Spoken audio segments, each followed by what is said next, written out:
সোমবার কলম্বিয়ার পশ্চিমাঞ্চলে আঘাত হানা ভয়াবহ ভূমিকম্পে বেড়েই চলছে মৃত্যুর মিছিল। ধ্বংসস্তূপে চাপা পড়ে মারা গেছে ২৫০ শতাধিক মানুষ। সরকারি হিসেবে এখনও নিখোঁজ রয়েছে ৫০০ জন, তবে বেসরকারি জরিপে এ সংখ্যা ৪,০০০-এর বেশি। ভূমিকম্পে ক্ষতিগ্রস্ত হয়েছে প্রায় ২৬,০০০-এর বেশি পরিবার। নিখোঁজদের খুঁজে বের করতে সর্বোচ্চ সহায়তার আশ্বাস দিয়েছেন প্রেসিডেন্ট আবেলার্দো দেলা এসপ্রিয়েলা। চোকো, কালি পেরেইরা, মানিজালেস ও কুইবদোর মতো সবচেয়ে বেশি ক্ষতিগ্রস্ত শহরগুলোতে উদ্ধার অভিযান চলছে। অনেক জায়গায় এখনও মানুষের জীবিত থাকার আলামত পাওয়া গেছে বলে জানান উদ্ধারকারীরা। তবে অনেক এলাকায় মোবাইল যোগাযোগ বিচ্ছিন্ন। এছাড়া দুর্গম বহু জনপদে এখনও পৌঁছাতেই পারেনি উদ্ধারকারী দল।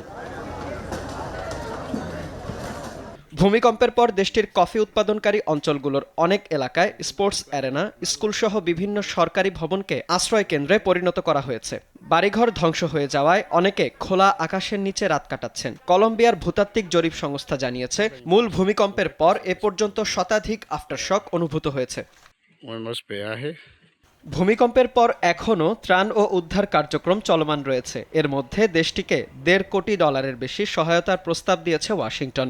মেক্সিকো পাঠিয়েছে প্রায় ২০ টন খাদ্য সামগ্রী। ১০০ টন ত্রাণ পাঠানোর প্রস্তাব দিয়েছে এল সালভাদোরও। নানা সংকটের কারণে দেশটিতে আগে থেকেই কাজ করে আসছিল অনেক আন্তর্জাতিক মানবিক সংস্থা। তারাও এখন দুর্যোগ মোকাবিলায় নেমেছে। দ্রুত উদ্ধার তৎপরতা ও ত্রাণ কার্যক্রম নিয়ে আশাবাদী তারা। বিনিয়ামিন, নিউজ ডেস্ক, দেশ টিভি।